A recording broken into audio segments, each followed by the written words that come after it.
क्या होलसेल वाला सामान खुद बनाता है? नहीं बनाता है, यानी वो भी किसी और बड़ी दुकान से लाता है, जिसको अपन कहते हैं डीलरशिप।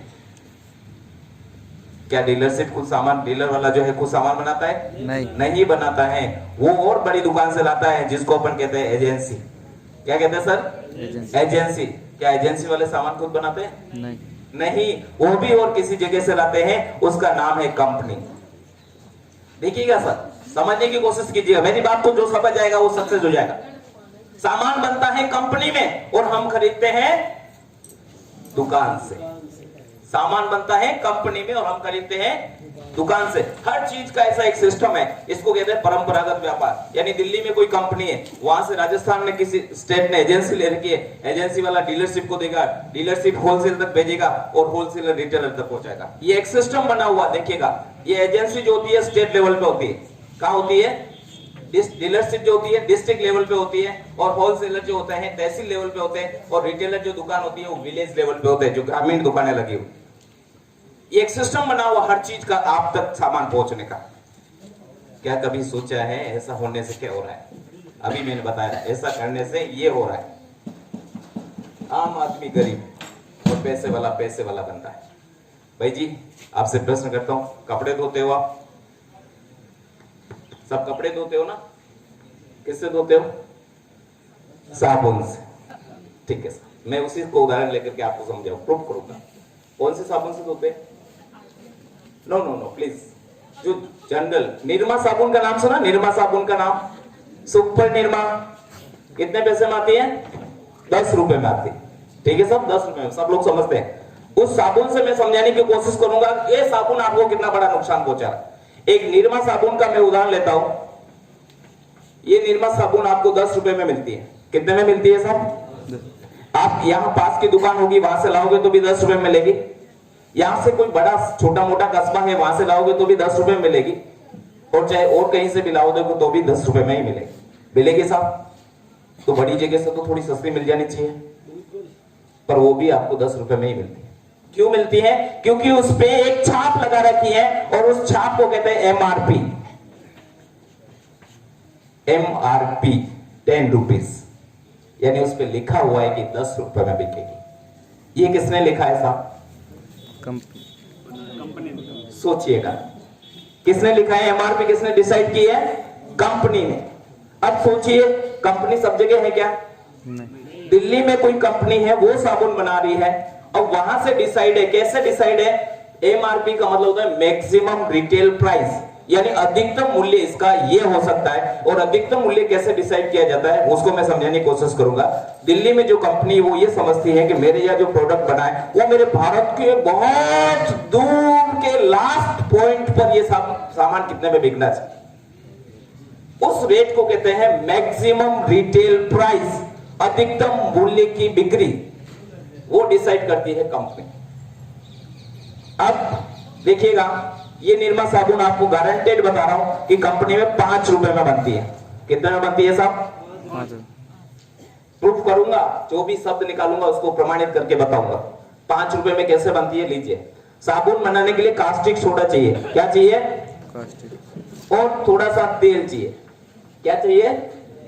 घर पे किसी ने बनाया होगा, कास्टिक सोडा लाए, तेल को गरम किया, गरम करके कास्टिक सोडे को डाला, एक लकड़ी के डंडे से हिलाया, हिलाने के बाद उसको ट्रे में या प्लेट में डाल देते हैं, ठंडा हो जाता है, उसके केक काट देते हैं, साबुन बन गया। यही प्रोसीजर, बस इतना सा खर्चा। और इसको बनाने के लिए थोड़ी सी मशीनरी चाहिए जो लगा दी, और लेबर चाहिए वो लगा दिया। इतना सा खर्चा उसका एक बार लगा, अब साबुन बना तो 5 रुपए में बनेगी। परंतु अब सोचिएगा, कंपनी में कोई भी चीज बनती है तो क्या आपको पता चल जाता है आज क्या बन रहा है? आपको पता चल रहा है क्या? नहीं चल रहा है। तो क्या करती है कंपनी? कोई भी प्रोडक्ट बनाती है तो उसको टीवी पर एड देती है। क्या करती है? एड, एडवर्टाइज जिसको बोलते हैं, एडवर्टाइज कराते हैं। और टीवी पर हम शाम को बैठे बैठे सब लोग देखते हैं, और सब लोग देखते हैं और फिर देखते हैं यार ये चीज बढ़िया है, साबुन थोड़े वाह क्या बात है। लक्स साबुन का एड आता है टीवी पर, करीना कपूर आती है और कहती है लक्स साबुन ये इससे नहाइए और मेरे जैसे हो जाइए। लक्स साबुन से कौन कौन नहाते साहब आप में से? प्लीज झूठ मत बोलना। लो सब कोई नहीं नहाते। निरमा साबुन से नहाते? निरमा से चलो ठीक है, सर्दी 5 से 10 सेकंड यहाँ पर टीवी पर लोग आते हैं, हीरो और हीरोइन, और 5 से 10 सेकंड टीवी पर आने का खर्चा लाखों रुपए लेते हैं वो लोग। ये खर्चा भी कंपनी का होता है। तो कंपनी 5 रुपए की चीज बना करके 1 रुपए इस खर्चे को जोड़ के 6 रुपए में इस साबुन को यहाँ से रवाना करती। कितने में? 6। 5 रुपए लागत मूल्य, 1 रुपया उसका खर्चा। अब ये साबुन यहाँ से 6 रुपए से एजेंसी वाले को मिलेगा। किसको मिलेगा? एजेंसी वाले को। और एजेंसी वाला जब आगे को देगा, डीलर को देगा, तो बड़ी ईमानदारी से बोलेगा, देखना कैसे भाई साहब, भगवान की कसम खान कह रहा हूं, 6 रुपए में हमारे यह साबुन कंपनी में पड़ी। परंतु कहीं की दो कि बड्डू भरन लायो, यदि ट्रक में भरन लायो, सामान की में आयो तो ट्रक को भाड़ो तो छाए कि नहीं छाए? अरे ट्रक को भाड़ो तो छाए, काटो गालेगे निकाल। दूसरों खर्चों को ही बता, देखियो ट्रक में आयो तो ट्रक में भरिया यदि मजदूरी लागी, ट्रक में सामान खाली की तो लेबर लागियो, या लेबर भी तो छाए यार कि नहीं छाए?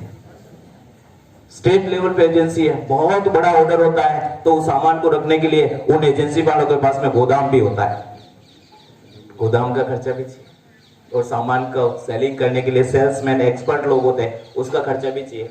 ये सब एजेंसी का खर्चा है। किसका खर्चा है? एजेंसी। तो ये कहां से देंगे? ये भी इसी से निकालना। तो ये खर्चा निकाल करके ये एजेंसी वाला कहेगा कि जो 6 रुपए में चीज है ये वो 7 रुपए में आपको दूंगा, 7 रुपए में इसके पास आ गई। क्या आ रही है? निरमा साबुन आ रही है आप तक 10 रुपए में। सुनना, जो ही ये 7 रुपए में डीलर के पास आती है, डीलर भी अपना इसी तरह से जो भी बातें हैं वो लगा करके 8 रुपए में आगे दे देता है। ये भी बंदा अपना प्रॉफिट जोड़ करके इसी साबुन को 9 रुपए में आगे देता है। क्या कोई दुकान वाला बैठा है? प्लीज कोई दुकान वाला, निरमा साबुन 9 रुपए में मिलती है आपको? भाई साहब के लिए ताली बजाओ। 9 रुपए में ही मिलती है। मैंने कोई गलत तो नहीं बताया? समझ लीजिए सर, आपके गांव के लोग प्रूव कर रहे हैं कि हमारे को 9 रुपए मिलती है, और यही भाई साहब आपको क्या करते हैं? 10 रुपए में बेच रहे हैं। कितने में बेच रहे हैं? क्योंकि उनको भी तो प्रॉफिट कमाना है। समझ में आ गई? एमआरपी कैसे डिसाइड होती है, समझ में आ गया? अब लीजिए साहब, आपकी जेब से 10 रुपए निकले, उसका खेल देखिए वो कहां जा रहे हैं। अब रिवर्स चलते हैं वापस, क्योंकि मेरे को ये साबित करना है कि आम आदमी गरीब क्यों है और पैसे वाला क्यों बन रहा है। लीजिए, यहां से आपने साबुन खरीदा और आपने कितना दे दिया? 10 रुपए। कितना दिया? 10। अब समझिए रिवर्स, यहां जो ही 10 रुपए इस दुकानदार को मिलते हैं, ये अपना 1 रुपए का प्रॉफिट रख देते हैं, और 9 रुपए में आगे से लाए थे तो 9 रुपए की रेट से पैसा आगे दे दिया। देखिए साहब, खेल समझना, जो ही इसके पास 9 रुपए आते हैं, ये भी अपना 1 रुपया रख देगा, और 8 रुपए में आगे से लाया था, 8 रुपए की रेट आगे दे देगा। ये जो ही इसके पास 8 रुपए आएंगे, ये भी अपना 1 रुपए का प्रॉफिट रख करके 7 रुपए में आगे से लाया था, 7 रुपए आगे दे देगा। ये भी अपना खर्चा 1 रुपए का निकाल करके 6 रुपए में कंपनी से लाया था, 6 रुपए कंपनी को दे देगा। कंपनी 1 रुपए का खर्चा निकाल करके 5 रुपए की कीमत कंपनी को चाहिए, और 5 रुपए मिल गए, इसलिए कंपनियां चल रही। बात समझ में आई? आपका पैसा कैसे जा रहा है? ये काम कब से हो रहा है? अब आप बोलेंगे कब से हो रहा है? पीढ़ियों से। कब से हो रहा है? पीढ़ियों से। पीढ़ियों से हो रहा है साहब। आपका पैसा इन लोगों के पास जा रहा है। ये लीजिए साहब, ये आपके ये लोग एजेंसी वाले, होलसेलर, डीलरशिप, इनके पास पैसा जा रहा है। 1-1 रुपया आज से नहीं, सदियों से जा रहा है। और अपन देसी भाषा में कहते हैं, बूंद बूंदू घड़ों पर है। 1-1 रुपये बचावा दो, पैसा बच जाओ। राइट है? तो लीजिए साहब, ये 1-1 रुपया बचा रहे हैं आपका। 1-1 रुपया आम आदमी पैसा दे रहा है। 10 रुपए किसने दिए? ग्राहक ने। कंपनी के पास कितना पहुंचा? 5 रुपया। एक छोटी सी साबुन का उदाहरण लिया, तो बड़ी चीजों में कितना कुछ गड़बड़ हो रहा होगा। समझिएगा, सोचने वाली बात आपके लिए, हकीकत बात है। जो चीज 5 रुपए में बनी 10 रुपए में बिक रही है, और राजी खुशी बिक रही है, आप भी खुश होकर ले रहे। क्यों ले रहे? क्योंकि उसका 10 रुपए लिखा हुआ है। आज कोई दुकान वाले सेठ जी 11 रुपए मांग ले तो मानो भाई साहब कहीं भेंडा भी क्या 10 रुपए लिख के तक। समझ में आ रही है बात? yes. तो लीजिए साहब, आपका पैसा ये लोग बचा बचा करके ये सब सेठ जी बन गए। कौन बन गए? सेठ। कैसे? देखिएगा, प्रमाण देता हूं। ये लोग जितने भी एजेंसी वाले, होलसेलर, डीलर है, ये लोग सेठ बने हुए। इनके पास अच्छे बंगले हैं कि नहीं है रहने के लिए? आपको जवाब देना है, आपको सोचना है। अच्छे रहने के लिए मकान है कि नहीं है? इनके घर वालों के पास अच्छे गहने अच्छे कपड़े है कि नहीं है? इनके बच्चे हाई स्टैंडर्ड की स्कूलों में पढ़ते हैं कि नहीं पढ़ते हैं? ये सेठ जी जहां भी जाते हैं 5 स्टार होटल में खाना खाते हैं कि नहीं खाते? और इधर से उधर जाना, वो एरोप्लेन से भी कौन जाते हैं?